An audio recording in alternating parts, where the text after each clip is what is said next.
Yeah, Monday edition, Mr. Relevant, presented by Door County Distillery. I'm Alex Strouf with you from the Gruber Law offices, one called That's All Studios, at the Avenue in downtown Milwaukee. Josh DiMaggio here as well. Producer Tiny Hands Hunter Vaughn is back at the Everlight Solar Studio in downtown Madison. 27-2, the final score of preseason game number 2 for the Green Bay Packers as they fall in Denver to the Broncos last night. Wow. What a waste of everybody's time. What a waste of everybody's time. We stay up late for it. People were making fun of me last week. I said 7 o'clock on a Sunday. That just seems a little anticlimactic, especially for a game in which we know the Packers starters aren't playing in. And anticlimactic doesn't even begin to describe how bad it was. It was, I don't want to say embarrassing, because you were without 31 players. I don't think embarrassing is necessarily the right word. If that's the starters, then yeah, I'm embarrassed. But Jordan Love didn't play. Josh Jacobs didn't play. Christian Watson didn't play. Jair Alexander didn't. It doesn't. Embarrassing isn't the right word. But I don't know how you leave that game thinking to yourself, all right, this team doesn't have a ton of things to work on. Because I'm probably less disappointed in the preseason loss in the way they lost by 25 points. Their only points coming on a safety late in the game. I'm probably still more disappointed in the reports we heard from Friday's joint practice against Denver, which is the first team offense couldn't get anything going. And we did this exercise on Friday's show, which was, hey, name a player on the Broncos defense other than Patrick Surtain. Nobody. Riley Moss. So it was, yeah, Riley Moss. That's right. You're right, Hunter. Their backup corner, rookie corner. Yeah, true. I'll give you that one. But 27-2 is as big of a snoozer with no definitive takeaways other than the Packers got their asses kicked. That's the only definitive takeaway I have. I'm not walking away from that one going, oh, yeah, I'm really high on that running back. Emmanuel Wilson, by the way, carrying most of the load. 13 carries, 41 yards, and a long of 15. That's just about 3 yards a carry. Protection sucked. The O-line sucked. Royce Newman played every snap on the offensive line. I think that probably solidified the fact he won't make the roster this year.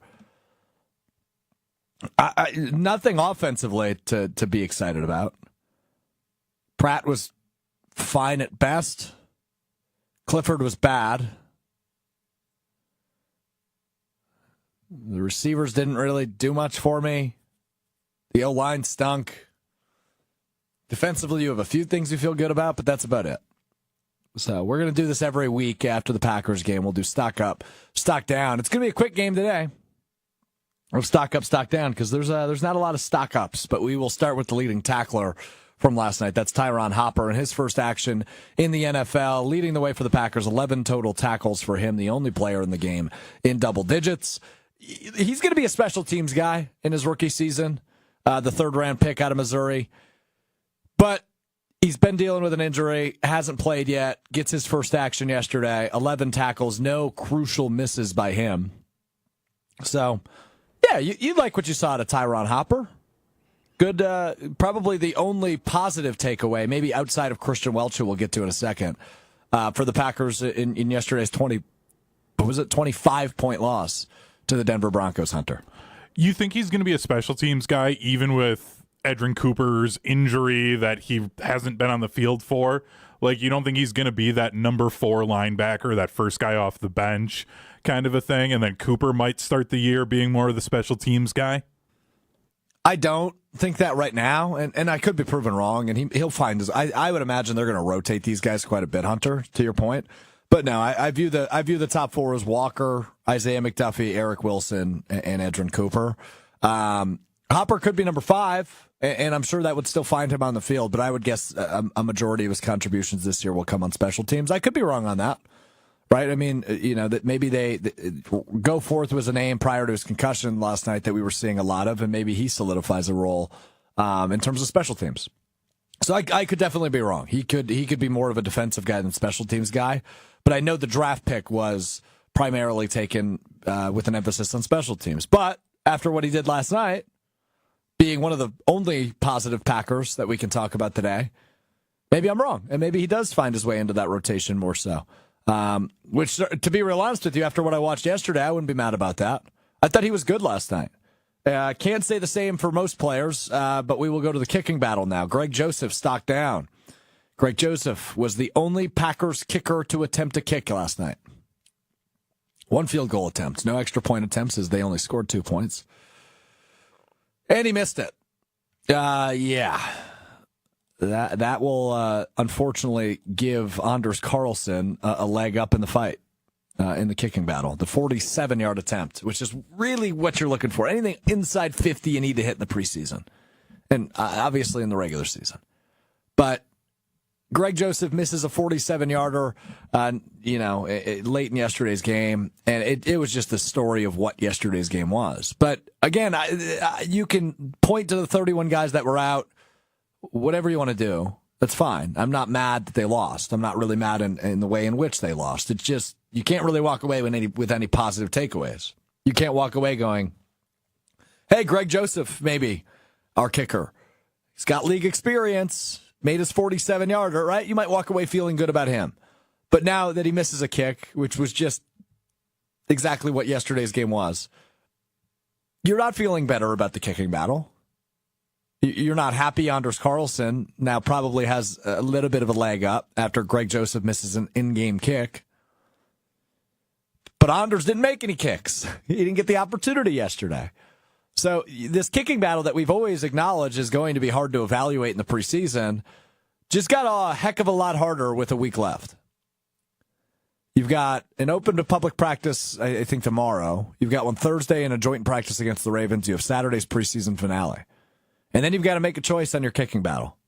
It's either Anders Carlson or Greg Joseph. And Joseph certainly did not further his case to be the starting kicker for the Packers in 2024 by missing a 47-yarder yesterday. So stock down goes to Greg Joseph. How about the pride of Iola, baby? Wisconsin native Christian Welch forcing the turnover. Well, not forcing, but catching said turnover yesterday. Welch also the second leading tackler, 6 totals, but then the interception as well for Christian Welch as the Iola native and Iowa football alum looks to make the Packers roster again here this year. Entering his 5th season is Welch in the NFL, but a nice move for him. And obviously, when you get one of the game's few highlights for this team's defense that really didn't look very good, allowing 27 points to the Denver Broncos, 7 of which we could probably chalk up to the Packers offense, who couldn't make a tackle on Sean Clifford's interception. You can give a little stock up to Christian Welch, who looks to solidify, speaking of special teamsers, the special teams role for this Packers team, but getting it done on defense. 6 tackles and an interception yesterday for the Iola, Wisconsin native, a Wisconsin guy, Christian Welch. Stock up for him. Last stock down. That we could do probably 10 more, but we're going to make this the final one as we talk about the backup quarterback position. Stock down for Michael Pratt, stock down for Sean Clifford. I don't know how you walk away from that game feeling good about Jordan Love's backup. Now, obviously, backup quarterback is the position where you just hope you never see them. And I feel extra strong about that after last night. I hope I never have to see them. Because when you look, you have a $55 million quarterback. You have a quarterback with MVP aspirations and good MVP odds when you look at sports books. If Jordan Love stays healthy, that's ideal. That would be best case scenario. If you have to see Sean Clifford or Michael Pratt in the regular season, I have no idea how you're feeling good after last night. The thing with Clifford has consistently been, he's a gamer. His practices might not be pretty, but when he gets in the game, he turns it on. No wonder he doesn't look good in the practices. He doesn't look good in the game either. Clifford finishes last night 6 of 10 with an interception. 43 yards total. That is an average of 4 yards per pass. Even worse for Pratt in terms of average throw. 10 of 16, 52 yards, and an average of 3 yards a throw. So stock down for both Sean Clifford and Michael Pratt, and that makes the big discussion today. Should the Packers start to look elsewhere for a backup quarterback? I think they answered our question last year when they didn't bring in a veteran backup. That, hey, with this youth movement, we also want Jordan Love to be the face of our team and the leader of our team. We don't need him to be overshadowed by let's use Ryan Tannehill as the example, who's still a free agent. And last year, that made sense.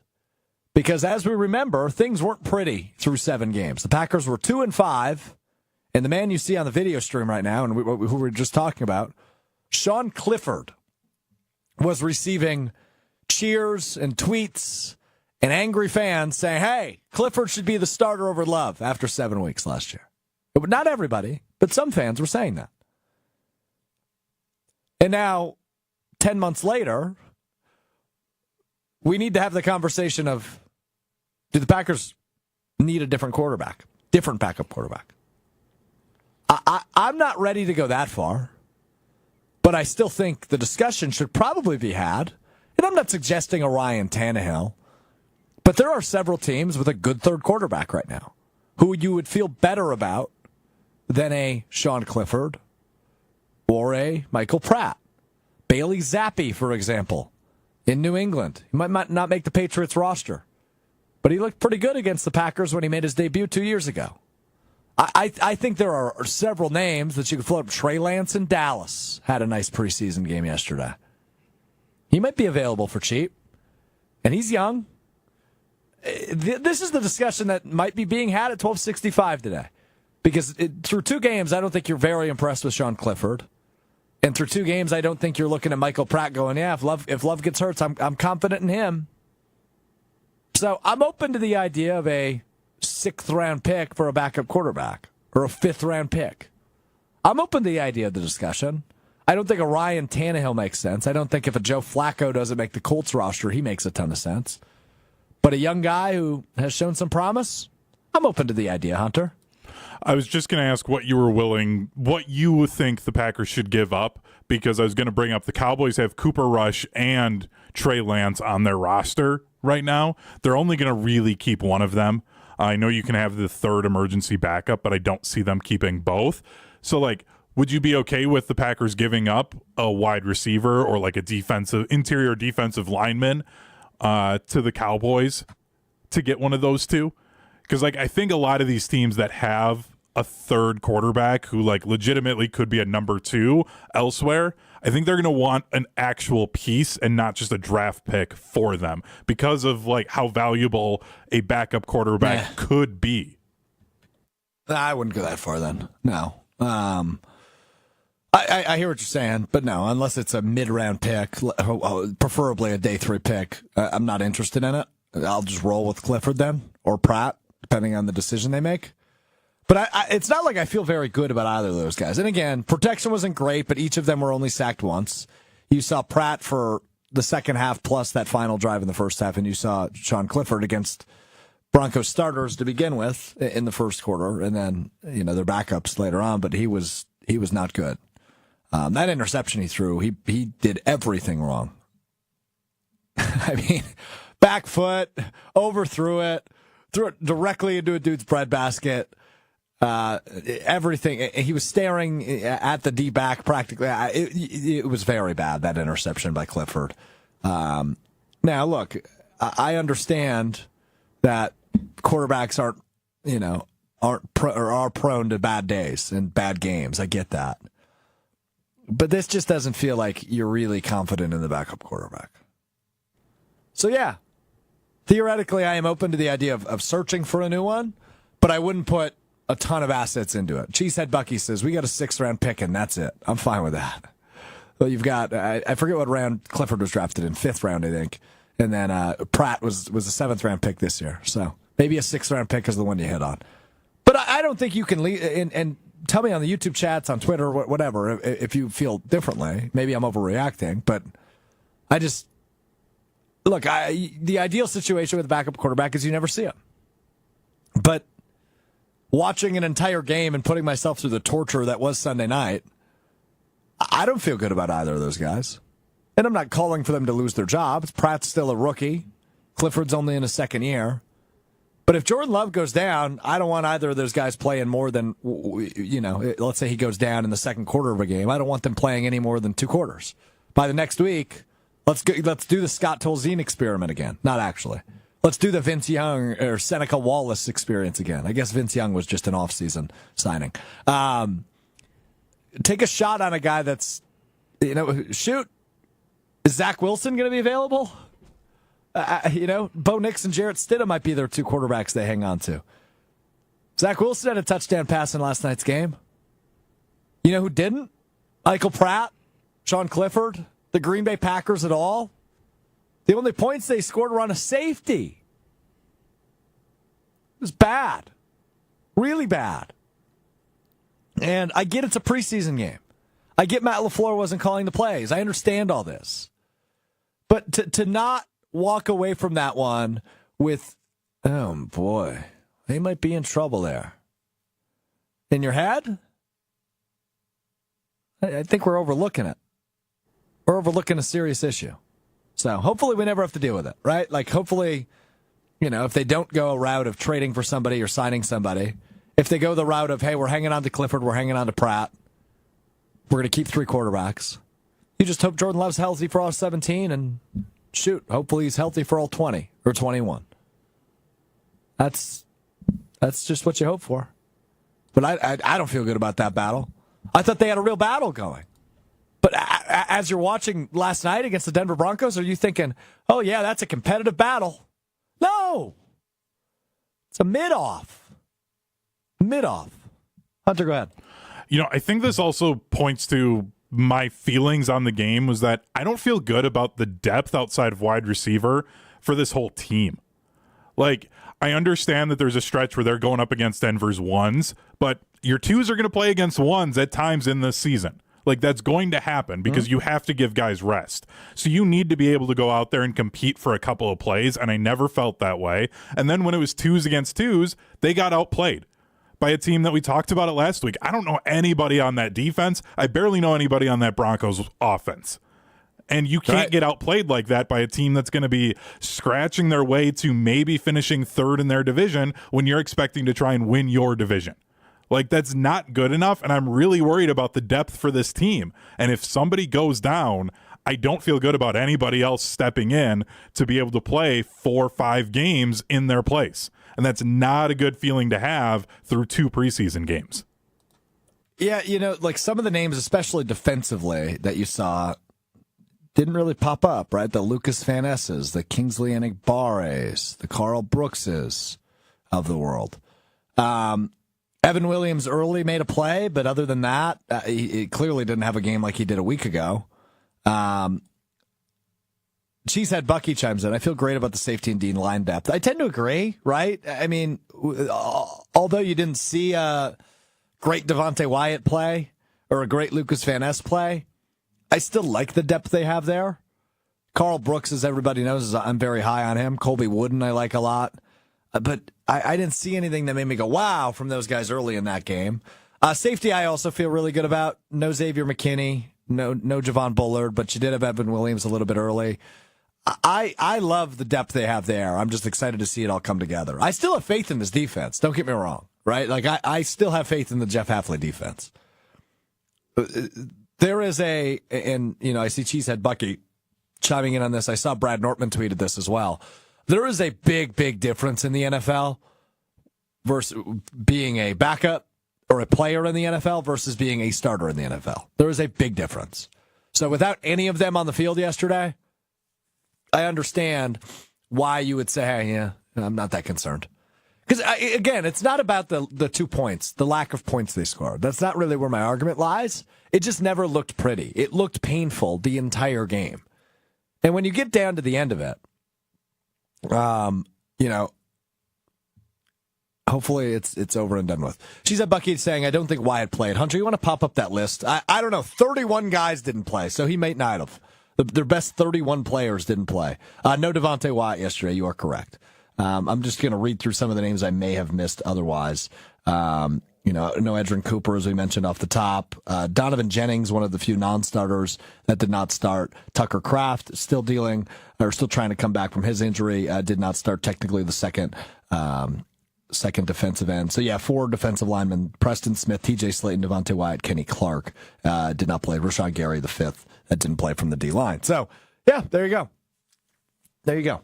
So, interesting. Another guy that didn't play, though, as you saw on that list, number 28, the running back, AJ Dillon. I want to get into the AJ Dillon stuff coming up next, because I'm not as sold that his position is as secure as everybody on the internet is saying it is. And maybe I'll be proven completely wrong. But it is an interesting situation. He's one of the few non-starters that did not play yesterday. One of 31 players that the Packers did not send out there against the Denver Broncos. Is there more to the A.J. Dillon situation? We dive into that next. But first, got to tell you about my friends at Door County Distillery, who the bourbon got broken out this weekend. The Door County Distillery bourbon got broken out on Saturday. My niece's birthday party. Me and her pops, my brother, had a few bourbons. From the best, Door County Distillery, DoorCountyDistillery.com for a huge list of unique cocktail recipes, the retailer nearest you, and all the in-betweens. If you're heading up to Door County, stop in at Door County Distillery in Carlsville, or bring Door County to you. Tailgate season about to be in full swing. Baseball and football going on at the same time. And a pretty good baseball team, by the way, playing in Milwaukee. We'll talk about them a little bit later. DoorCountyDistillery.com is the website. We step aside for 60 seconds. We talk about the A.J. Dillon situation. Coming up next, it's Mr. Irrelevant. I'm Alex Strouf. Back in Carlsville at the legendary Door County Distillery with my buddy Rob from Door County Distillery, and we have a Door County Distillery exclusive in front of us right now, Rob. Cherries, bourbon, two of my favorite things. Put them together. You got the Door County Distillery cherry bourbon. It's beautiful. We're just doing shots? Yeah, we're just going to celebrate. straight up. I mean, it is good for mixed drinks. You can put it in old fashions, Manhattans, but sometimes you just want to straight up take a little shot of it. I won't complain about that. Like I said, two of my favorite things: cherries, bourbon. Door County cherries, bourbon. I can't complain. Yeah. Cheers to you, buddy. Thanks a lot. Prost.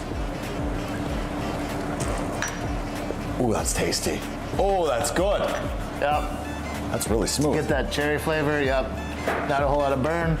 Beautiful. That's terrific. Door County Distillery exclusive, the cherry bourbon. Check out their website with a huge list of unique cocktail recipes at DoorCountyDistillery.com. That's DoorCountyDistillery.com. All right, let's dive into this A.J. Dillon thing. Because, look, if you didn't play yesterday and you weren't listed as an injury, you're locked in the 53. And I think that could be the case with A.J. Dillon. Although we spent last week talking about how he couldn't get a yard, 4 carries, 2 yards in the opener against Cleveland. He's had that issue where Quadzilla can't find his footing. You draft Marshawn Lloyd in the 3rd round. You bring in Josh Jacobs. You're high on Emmanuel Wilson, who played a majority of last night's game. It seems to me like that spells out A.J. Dillon's going to make the roster. However, I do want to throw up my tweet because accountability is important. I did tweet this during the first quarter of last night's game. The A.J. Dillon thing is really odd to me. He's not a starter, but scratched for tonight's game. Wayne Larrabee and Larry McCarron on the radio network briefly mentioned something about him having, quote, altitude issues, end quote, in the joint practice, and that's why he's being held out. Is he definitely making the 53 or something else? Now, Matt LaFleur was not asked about A.J. Dillon after the game. So, I assume a lot of people are on the same page of that means he's making the 53 as the backup running back, which wouldn't surprise me, but also if he was the 4th running back, it wouldn't surprise me. So the comment that was kind of made in passing, I was driving back from Green Bay, and I heard them mention in the pregame that A.J. Dillon was having some issues breathing at Friday's joint practice, and that popped up, but he was just listed as a healthy scratch. He had 15 carries at Denver last year, so he's played in the altitude before. This probably tells me he's making the 53 no problem. And they might try to stash Emmanuel Wilson on the P squad and leave that as an opportunity If maybe Dillon's not delivering or Lloyd isn't delivering, maybe they bring Emmanuel Wilson up at some point in the season. Or obviously if an injury hits. So I would guess I'm leaning towards the fact that AJ Dillon is probably safe.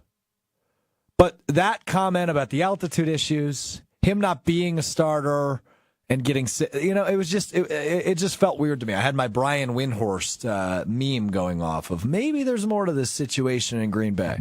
IROC on the ESPN Milwaukee YouTube chat. AJ locked in. The Packers didn't forget what he did for us last year due to Aaron Jones missing most of the season. He's a bruiser back that no one wants to tackle in November and December. IROC, I'm with you, but I just want you to understand. I hope you didn't forget what AJ Dillon did or did not do when Aaron Jones was out last season. It's not like he was electric. It's not like he was even great.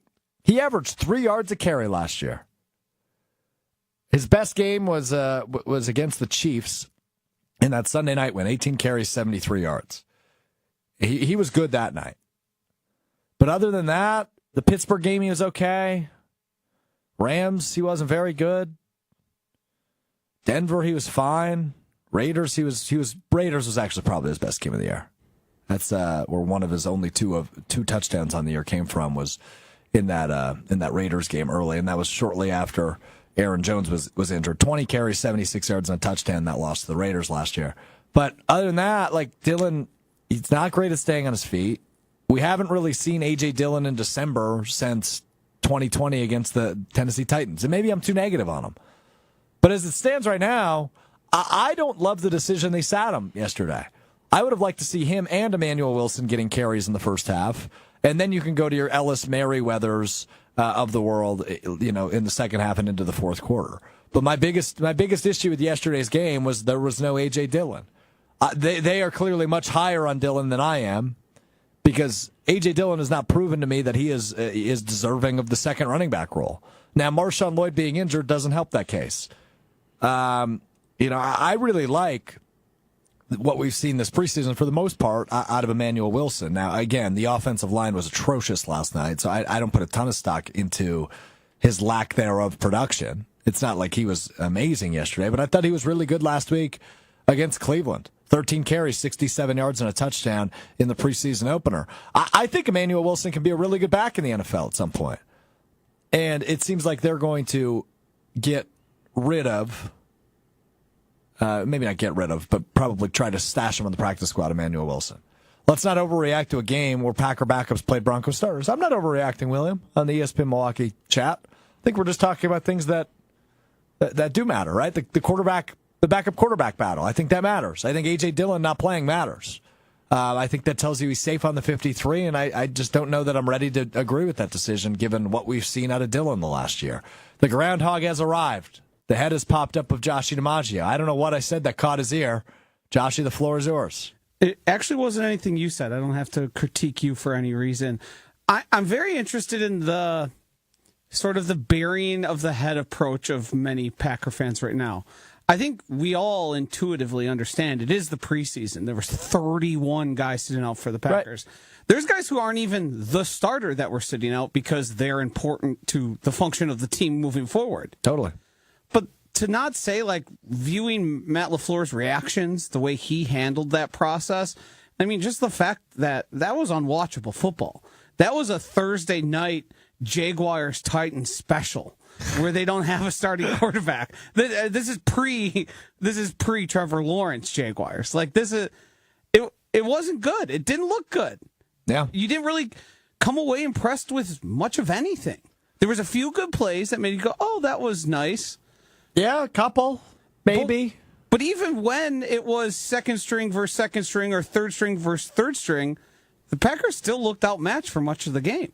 Yeah, they didn't look good. So, I mean, you have to react to the information you have. We reacted very positively for 3 plays for Jordan Love and negatively when the Packers didn't perform really at any facet. What was the biggest strength? What was the best thing that happened last night? The best thing that happened, probably the Christian Welch interception. Maybe the safety. And Christian Welch's roster bubble? He might be like the roster bubble. Fifth guy in? Yeah. He's just probably, because they're unsure of the depth with Cooper and Hopper? Yeah, he's probably guy 52. They like his special teams ability. Yeah. He's a Wisconsin guy, so I like that tie, the pride of Iola. But yeah, he's probably the roster guy 52, 53. Yeah. He's at the very back end. Yeah.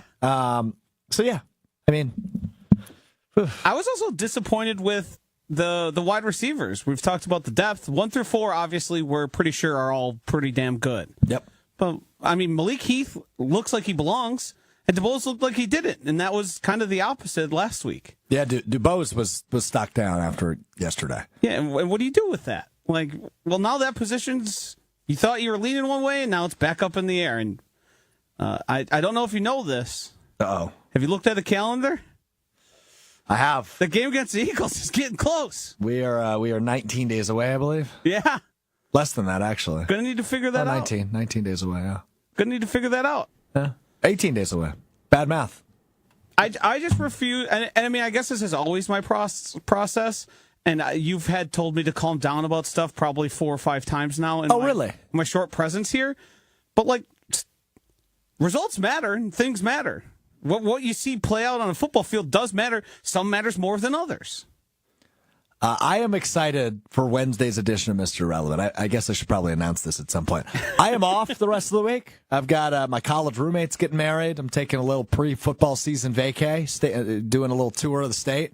I think I might try to hit up joint practice on Thursday morning between the Ravens and the Packers.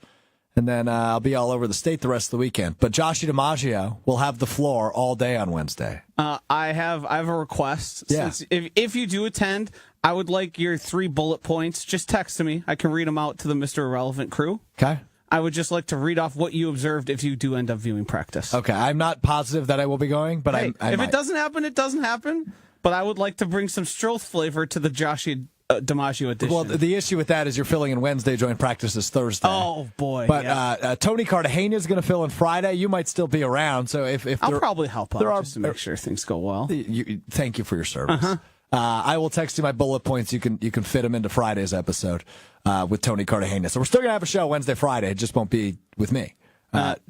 Scheduled to appear Justice Mosqueda from Acme Packing Company. Joining you Wednesday? Wednesday. We're going to talk some Packers. Haven't talked to him since the draft, so always, he's smarter than all of us when it comes to football. Yes, so I like to hear what he has to say. Yeah, he's at very this point. good. We referenced. He's the whole reason for your Dontavian Wicks drama. Because he's the one who tallied the snap counts. He's that dirty devil counting them. Yeah, he did the snap counts on Family Night, and that was the article we kept referencing. So you might have to ask him about Dontavian Wicks. I'm going to. Okay, good. Yeah. Just making sure. I need a Dontavian Wicks thing. So anyway, Joshie Wednesday, Tony Cartagena with it Friday. We're still going to have shows. I'm just off the rest of the week. I'll be back with you next Monday to react to the preseason finale. And Joshie, when do you think we get roster cuts? Preseason finale Saturday. Do you think Monday we'll have the 53? I don't know when the deadline is this year, but I would guess it is early next week, probably Monday or Tuesday of next week, that we will have the final 53 and a few practice squad guys. And we'll have an answer, right? Like who will be the kicker to enter the Packers season? We should have, I would guess, by mid next week at the latest, but Joshie is working hard on the internet over there to find us our exact answer of when roster cut-downs are due. But from past years, I do remember it's usually a day or two after the final preseason game that the Packers get them out. They're usually one of the quicker teams to get down to their 53. They waste no time following that preseason finale. So I don't know if there is an exact deadline, Hunter or Joshie, if either of you have the answer. Final cut-down day is August 27th. Now, so that is a week from tomorrow. Yes, I realized it. You're not required to cut really anybody before final cutdowns day. That changed because I remember back in my days on ESPN Madison, there was you had to kind of trim step by step. Yeah, you went like 90 to 85, I think, and then 85 to 75 maybe. You did cut throughout the preseason, but now with only 3 games, you carry all 90. Yeah, so it appears, they're just final cuts. And I don't imagine the Packers, unless there's like a veteran guy hanging around that they think could probably catch on, they want to do him a favor, but I don't even know who that is at this point. The Packers don't have many of those guys bouncing around on the roster anywhere. Yeah. So I would imagine this team's going to look pretty solid until the 27th. By the way, my birthday, put it in your calendars. Big day. It is in my calendar, actually. I do have it in my calendar because you share a birthday with somebody. Here, I'll look. Tuesday, the 27th. Chad H /Josh D B Day in my calendar. Shout out Chad H. Chad Hopper, one of our Hop Daddy. legendary sales. The Chopper. The Chopper. He is a Bears fan, but there is somebody with his last name on the Packers. So I think we should get him a Tyron Hopper jersey for his birthday. Just an idea. Crowdfund that. I don't want to I crowdfund that. I'm with you. I did buy each of my niece's Jordan Love jerseys over the weekend. One just turned 4, the other's a year and a half. Want to guess how much 2 Jordan Love jerseys ran me at the Packers Pro Shop? Especially for youth. Like, is it cheaper for a youth than it is? Normal jersey, yes, it is. A little bit. A little bit. So that's kind of what I was thinking. So a normal price is like what, $160 if it's authentic? They weren't stitched. They were just the okay. the So then you stickers, probably like paid $110. $75. They were about $60 a piece. Yeah. So it totaled just over $120. But I got my 4-year-old niece. I got her a black one. I didn't know they sold black jerseys now in the pro shop. It's a black jersey, green numbers, yellow outline. They look pretty sweet. I wish they would wear those in the game. Did you get 2 of the same jerseys? Or no, I got the little one, just a normal green jersey. I got the older one, a black jersey. That's risky. Whenever you're dealing with siblings, if you're buying them both something, you usually just got to match. Well, that's what gift receipts are for. I mean, that's personal stories from an identical twin. They usually want separate things because they don't want to be viewed as the same person. And I know your nieces aren't identical twins, but I think kids actually want their own identity. So good job, Strouf. Okay, so yeah. Josh and Hunter are feuding over which way is the way to go. So Hunter, for the record, is married to an identical twin. Yep. Mm-hmm. He is not married to both, just one of the two. Yeah, this isn't Utah. Goodness. And so pop. It's a good pop. So that is where the frame of reference is coming from. So there you go. Yeah, I'm just always under the impression of even when, I mean, identical twins, I understand, because they literally get mistaken for one another, I imagine, still to this day. But when, like, what if the young one doesn't like it and gets mad and cries, and then your sister and brother, I don't know which is the one-in-law there, but then they have to deal with one of the kids being unhappy, and that is, you're just setting a little fire for them. Maybe it works out great. It could. Yeah. Maybe they're just nice kids, but I've seen that go off the rails I have 2 cousins who are very similar in age, and if one of them got something the other one wanted and theirs was different, that was Meltdown City. Meltdown City. There you go. All right, well, I'll keep you posted. Gift receipts are good, though. I did give gift receipts. Very smart move, yes. Yeah. Just in case we didn't like it. So anyway, curious on your thoughts on the AJ Dillon situation. Joshy and Hunter would like to get your thoughts real quick. Joshy, is he definitely making the final 53 after yesterday's move? Yeah, that's been the impression I've been operating under to this point, especially with Marshawn Lloyd missing time and continuing to miss time. I just think there's no chance they move on from him because of his cost. He's cheap. Very cheap to keep around. And even though his performances, we all kind of get upset with the lack of production, never really getting anything extra, the Packers know exactly what they got, and there is some value to that. Like, I do think we kind of forgot the investment. We forget the investment the Packers made at that position. Mm-hmm. Like, I can't imagine their plan is for Lloyd not to be a factor at any point of the season. Maybe that's second half of the season. And with Josh Jacobs, like, he's bell cow. Like, there's Derrick Henry, and then there's Josh Jacobs and Christian McCaffrey. Those are like same the tree. Guys. Yeah, no doubt. Yeah. So I don't think it's going to matter as much as some people are concerned with it mattering. I think he's just a good body to keep around, a good guy to keep around. You more worried about backup running back or backup quarterback? Probably quarterback, just because the amount of quarterbacks we've seen miss time in the past couple years. Like, how many starters missed time last year? It was a lot. It was an all-time high last year. Yeah. So to me, that is always a factor. We are worrying about backups, which is a luxury to be in because you have Jordan Love. But I mean, Sean Clifford's not good. He's never been good. I don't know why that experiment was doomed to fail from the beginning to me. Mm-hmm. So the Packers probably overdrafted him. They saw something. The scouting team saw something that pretty much no one else has seen. Yeah, it's all said. Well said. Hunter, what do you think? Backup quarterback or backup running back? Well, before I answer, I do need to admit something about the AJ Dillon stuff. I need to be better. Yeah. I need to be better at, like, reading your tweets because I was tired. weird headache Sunday, but I read your tweet and thought that it said attitude issue.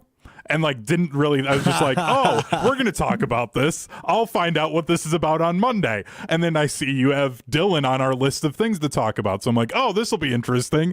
Didn't realize that it was actually altitude in your tweet until you read it out loud. So no, definitely in your defense, hold on. You wear glasses. Yep. So I didn't have them there on. are vision issues. Yeah. You do have vision issues, Yep. as do I. I wear contacts every day. So, we could chalk it up to that, right? The L and the T look a little bit alike in small text. I actually think you're fine. I'm going to give you a clear pass here. It was altitude issues, though, not attitude issues, just to make sure we fix that. Okay, good. Still knowing that, I'm going to go the backup quarterback. It's just, from personal experience as a Cowboys fan, having a backup you can rely on is great. I mean, it's literally what launched Tony Romo's career. It's what launched Dak's career. Well said, It got the Cowboys into the playoffs with Cooper Rush winning games for them while Dak was out. That is huge. So anytime if you can upgrade your backup quarterback position, I think you need to do it in the NFL.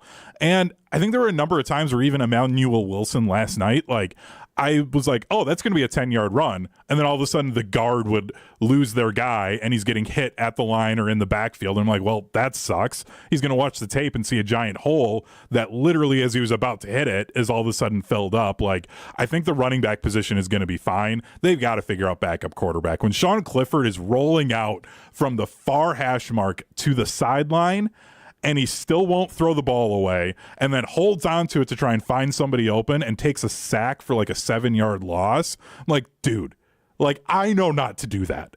You can't be making that mistake in your second year in the NFL. They've got to figure out their backup quarterback situation because it could cost them games. The same way the kicker probably will if they don't have that figured out. I think the backup quarterback, with how many quarterbacks can come in the NFL, could cost them a game or two, and that could be the difference between winning the division or having to go on the road to San Francisco or something in the wild card round, and that's not going to be good. Yeah, you're totally right about that. We will see. I'm with you guys, by the way. Backup quarterback concerns me more. But I do like the depth they have at running back. I'm just a little bit worried about the durability. Marshawn Lloyd already dealing with injuries. Jacobs has missed some times in years past, but he's usually pretty durable. Cowbell is that what you said, Joshy? Cowbell? Bell is cow. Is what he is? Bell cow? It's cowbell. It's Monday. You don't know. I know bell cow. I don't know why, but I was saying cowbell, and I was like, that doesn't sound right. Nope, not it. Bell cow. Cowbell. I mean, it is the same thing. A bell cow is literally A cow that wears a bell? Yeah, it's because it's the leader of the herd. Oh, wow. You can find them all at. How much time have you spent on a farm? More time than you'd think. Okay. My grandma owned horses, ducks, geese, all sorts of strange animals. They have Ducks and horses. Interesting. They have lots of property there. And then two of my friends, very good, very big farmers. They've run farms their whole life. So most of it was spent there kind of messing around, but I've witnessed all of the farming happening. You watched it. Uh-huh. You watched it in progress. Okay, I got you. Yeah. Good stuff. Farmer Josh. I haven't been out in the fields picking any produce or anything along those lines. I used to pick rocks in the summer. Make a quick make a quick buck. Yeah. That was always fun. Really. Not the word I would have used to describe doing that, but okay. No, me neither. All right, how about we talk about the hottest team in baseball, shall we? Yeah. The Milwaukee Brewers have won 5 in a row, a weekend sweep of the Cleveland Guardians at AmFam Field, who had, entering that series, the best record in baseball. A 2-1 win thanks to Freddie Peralta on Saturday, a 2-0 win thanks to Colin Ray yesterday. We discussed last week, if this team is going to make some noise in the postseason, their arms need to be working, especially in that starting rotation. And Hunter suggested, I believe this was either Wednesday or Friday show, that you could go with the quote-unquote opener in the postseason and just ride your bullpen arms, which could work in a game or two. But you really need 2 or 3 pitchers that are pitching well entering the postseason. I think you feel good about Freddie after Saturday. He hasn't been Freddie all year, but you need Freddie to be Freddie in September and October. Colin Ray allowed 4 home runs last week in his start against the Los Angeles Dodgers. How does he respond? He does what he did yesterday. He went into the 8th inning. He brought a no-hitter into the 6th inning. And a shutout win for Colin Ray yesterday. Quite a bounce-back performance.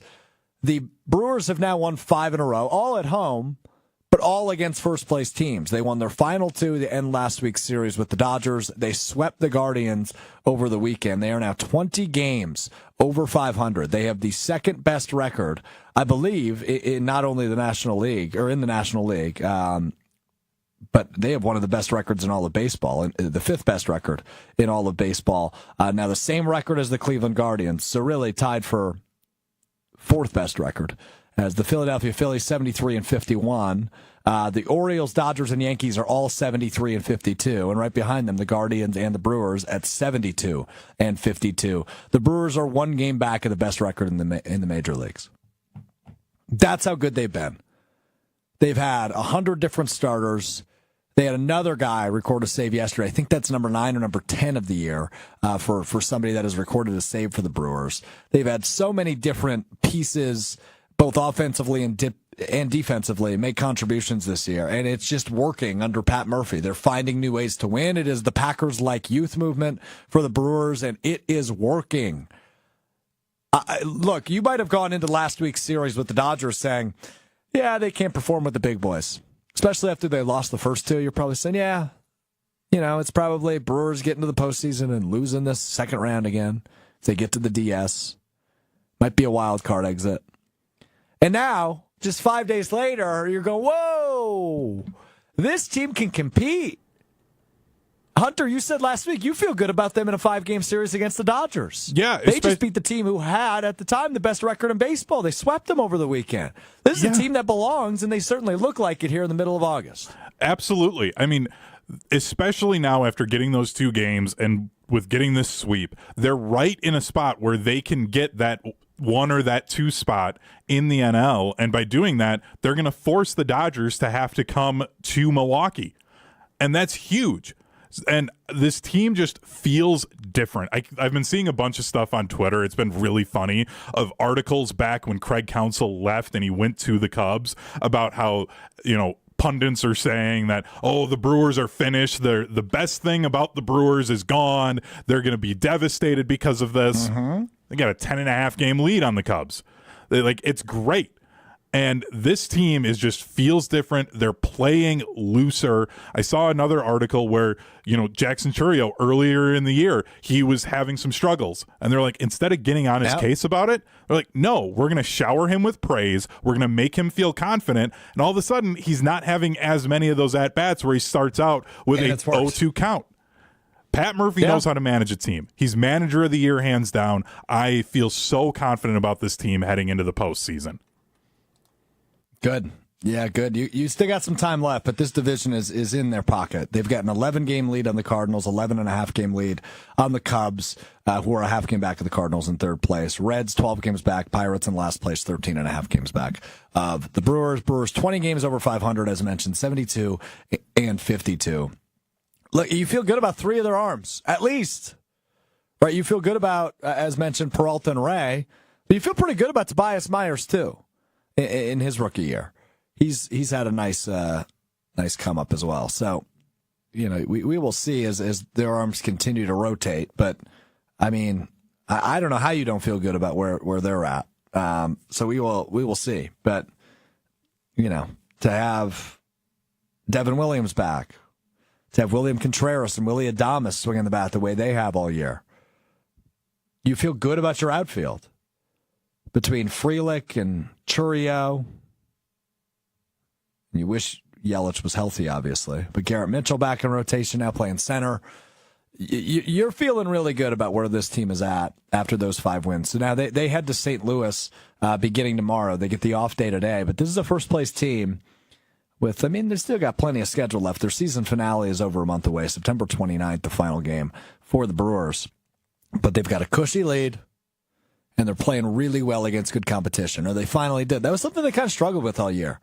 But over the weekend and late last week, with 2 wins over the Dodgers and a sweep of at the time, the best record in Major League Baseball, the Cleveland Guardians, That is a team to be excited about. Now, we call Hunter the Doomsday fan. You just heard the optimism in Hunter's voice. This is a team you should feel good about. And damn, have they been fun. We've said all year, if you're not watching, start watching. This is a damn fun team to watch. Really fun team to watch. Frankie Montas will go tomorrow against the Cardinals to start that series. You'll also see Tobias Myers and Freddie Peralta this series for the Brewers. They go to the A's over the weekend, so hopefully an easy sweep there. And then they return home next week on Tuesday after another off day next Monday to host the San Francisco Giants Tuesday through Thursday. A lot of homestands, by the way, in September. They go on the road a few times. They have one West Coast road trip in San Francisco and Arizona, and then they go to Pittsburgh for 3. And otherwise, it's all home games in September for the Brewers. So down the stretch, a lot of home games too, which is a really positive sign for a team that's looking to hit their stride. So I am really excited about that team. I watched a lot of baseball this weekend. Yesterday was okay. I know I complained, I bitched and moaned about the 7:00 start time for the Packers. But it was kind of nice that I could watch the Brewers game in Green Bay, drive back to Milwaukee, and still catch the entire Packers game. Kind of an ideal sports schedule yesterday. I was able to watch both of them in full. So, anyway. All right, there's your Brewers talk. More Brewers talk to come maybe later this week. Joshy, Tony Cartagena, maybe they'll get their seam head on, later in the week. But that'll do it for me this week as we wrap up the show. As we always do, you learn something new every day. We learn something new over the weekend. Hunter, what'd you learn? I learned that Wisconsin women's volleyball, the top 25 preseason came out, and they've got a really tough schedule. So they're ranked number 3 in the country, which is awesome. Super excited about that. Their exhibition match against Bradley is tomorrow night, and you can hear it on ESPN Madison, as we will have that one on. But they play 11 top 25 teams this year. That is crazy. They're going to be well-tested going into the postseason. So we're going to know exactly what this team is really quickly, since they do play Texas and Stanford and Louisville, all top 10 teams. Super excited about volleyball starting up tomorrow night. But, yeah, tough schedule for the Badgers. Tough schedule, but that's a good thing. And I know that's the point you're making. In case you missed the news, your new home for Badgers volleyball. I just bit my tongue in the middle of that. I don't know if you heard me stutter there for a minute. Whoa. I haven't bit my tongue in months. If you missed the news, your new home for Badgers volleyball, 100.5 ESPN in Madison, 620 WTMJ in Milwaukee, and 1430 ESPN in Beaver Dam, the new home of Badgers volleyball. Hunter will be the executive producer of that network, so shout out to Hunter on another cool career opportunity for him, which begins tomorrow night. Exhibition game against the Bradley Braves, and you can hear that. Pete Waite, John Arias on the call on the Badgers volleyball network. I can't roll my R's. I know I said it wrong. Can you say it again, Hunter? It's John Arias. I can't roll my R. That's Arias. I can't do it. Joshy, can you? Arias. Yeah, that's better than I can do. Arias. Yes, it sounds weird. It sounds like I'm trying too hard. Anyway. Just say it with a D. Try saying it with a D and then see how that goes. Like Audius? There you go. Yeah. That sounds closer. All right, got it. Audius. We're going to get John on the show, and we're going to get to the bottom of this here in the next couple weeks as we lead up to Badgers volleyball season. Go ahead, Joshy. I learned that the Team USA flag football quarterback, who's 5'7", finds it disrespectful that that the NFL players would just assume they could come in and play in the Olympics. I did see this. Yeah, I did see this. Get a grip, buddy. He's 5'7". 5'7". Short king. You don't think Patrick Mahomes would just show up and take his job automatically? Shoot, forget Patrick Mahomes. Lamar Jackson's the way to Clifford. Here's a fun Sean game. Clifford would show up and take his job. Here's a fun game. What's the worst quarterback that we think would be a better option? Well, Sean Clifford's a good place to start. Yeah. Yeah. Zach Wilson. Who's worse, Sean Clifford or Zach Wilson? Probably Wilson, but yeah, maybe not. I think I've just seen so much of Zach Wilson, so like we know what he is. It's hard to figure out. Trey Lance. Trey Lance is far better than both of them. Who is the pick six guy from Buffalo? Nathan Peterman. Yeah. He's not even in the league anymore, and I'd still take him. Yep. So it's fair. Yeah, so are NFL players going to play in flag I would football? doubt it. Okay. I would Yeah. bet it would be like the just out of the NFL guys who probably once that So comes, who's going to be done in 4 years? Kelsey?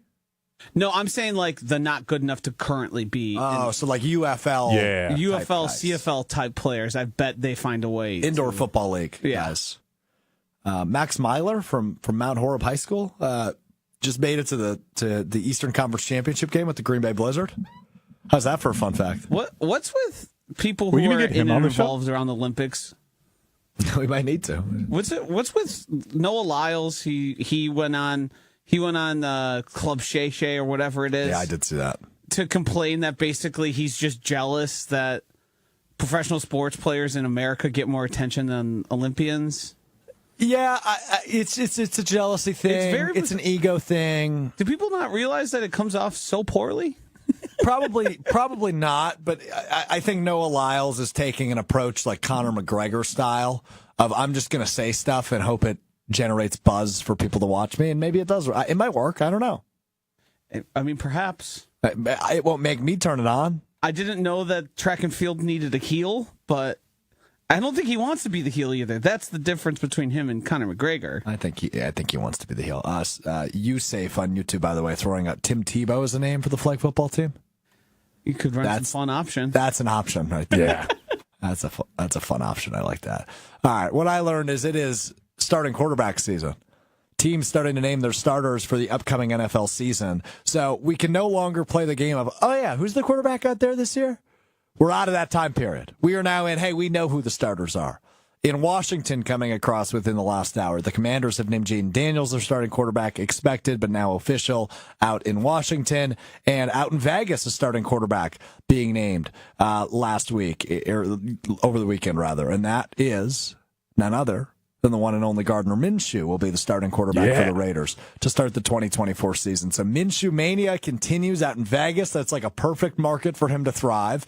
He's got one of, if not the best receiver in football, in Devontae Adams on his team. So maybe we have like a Gardner Minshew revival tour here in 2024 as he will be the main starter for the Raiders to start the season. The other one is Jaden Daniels. I did a hit out on 980 The Team in D.C. the day after that. Jordan Love signed his contract. My buddy Denton Day, who's a sports talk host out in D.C., invited me on his show over the weekend that Love signed.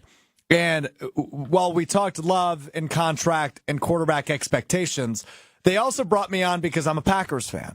And they wanted to talk about, hey, what's it like being spoiled at that position your entire life, pal? Something we're not familiar with at all. And we talked about the potential of Jaden Daniels and the buzz he's creating and the excitement he has.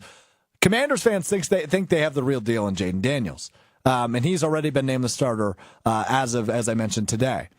I'm rooting for Jaden Daniels. I like Jaden Daniels. He was really fun to watch at LSU. He had a really great season a year ago. I'm excited to see how that translates into the NFL, but we will see it right from the get-go. The beauty of what the Packers have had is they've been able to develop quarterbacks and throw them in after a couple of years sitting on the bench in Rodgers and Love. Washington and a lot of other teams don't have that beauty, right? You draft a guy, you start him, and hopefully he takes off like C.J. Stroud did. The Commanders will be one of many teams that do that, by the way. I would anticipate, obviously, the Bears and Caleb Williams. You saw Bo Nix yesterday. I would guess he's the starter for Denver. Drake May probably going to win the job out in New England. There's going to be a lot of rookie quarterbacks to start this season. Some of them will be great. Some of them probably not so much, but I think Jaden Daniels has the potential to be great. Daniels in, Minshew in, quarterback season is here. That does it for me today. That does it for us today. Does not do it for us this week. It does it for me this week, though. I am off the rest of the week. Joshy DiMaggio and Hunter are with you on Wednesday. Justice Mosqueda from Acme Packing Company, acmepackingco.com, will join Joshy to talk all things green and gold. Tony Cartagena will fill in for me on Friday. He's got you Friday beginning at 12:30. Both of those guys starting at 12:30 on Wednesday and Friday. ESPN Milwaukee, ESPN Madison on YouTube, ESPN Madison on Facebook, and available wherever you get your podcast. I return to you next week as we get ready for the final 53 for the Packers. Enjoy the rest of your week. Enjoy Joshy. Enjoy Tony. If you don't enjoy him, you let me know. I'll never let him back. Just kidding. Maybe. We'll see. Thanks, Hunter. Thanks, Joshy. Thanks to all of you for hanging out. Looking forward to talking to you next week as we wrap up the preseason and get ready for regular season football. The next time I talk to you, Preseason's over. That's exciting. Enjoy the week. We'll talk to you next week. It's Mr. Relevant. I'm Alex Strouf. Peace.